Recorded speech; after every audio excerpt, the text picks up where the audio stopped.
નમસ્કાર દર્શક મિત્રો, પાટવી ગુજરાતી ન્યૂઝમાં આપનું હાર્દિક સ્વાગત છે। પાદરા તાલુકાના ગામેઠા ગામે વહાણવટી સિકોતર માતાજીનો માંડવો તથા નવચંડી યજ્ઞ યોજાયો। પાદરા તાલુકાના ગામેઠા ગામે વહાણવટી સિકોતર માતાજીના ભુવાજી ઘનશ્યામભાઈ ભગત તથા કોટવાડ જગદીશભાઈ તથા પૂનમભાઈ પડિયાર અને મેરસિંગભાઈ પડિયારના આયોજન હેઠળ તારીખ 19/3/2025ના રોજ લીલુડો માંડવો રાખેલ હતો તથા સવારે 10 થી 1 કલાક સુધી નેત્ર શિબિર તથા બ્લડ ડોનેશન અને આયુર્વેદિક કેમ્પ અને દરેક જાતની બીમારી માટે મફત દવાના કેમ્પનું આયોજન કરવામાં આવ્યું હતું। માતાજીના મંદિરે નવચંડી યજ્ઞ કરી પૂજા અર્ચના કરવામાં આવી હતી।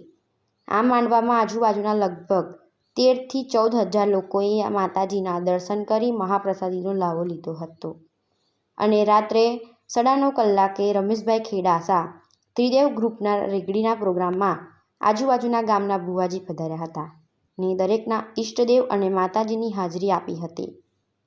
માતાજીના માંડવાના મુખ્ય યજમાન હિતલભાઈ હિતેન્દ્રભાઈ સમસ્ત પરિવાર હાજર રહ્યા હતા। આ વહાણવટી સિકોતર માતાજીના મંદિરે ગૌસેવા, વ્યસન મુક્તિ, અન્ન ક્ષેત્ર, સત્સંગ તથા મેડિકલ કેમ્પનું પણ વારંવાર આયોજન કરવામાં આવે છે।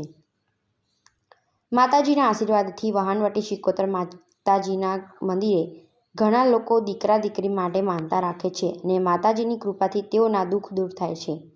ગામેઠા ગામના 3 થી 4 મંડળો તથા પાદરા વિશ્વ હિન્દુ પરિષદ પાદરા પ્રખંડ પ્રમુખ તથા અનેક લોકો સાથે સહકારથી આ માંડવાનું ખૂબ જ મોટા પાયે આયોજન કરવામાં આવ્યું હતું। પાટવી ગુજરાતી ન્યૂઝ સહતંત્રી મનુભાઈ ગોહિલ સાથે નગીનભાઈ પરમાર અને જસુભાઈ કે પરમાર।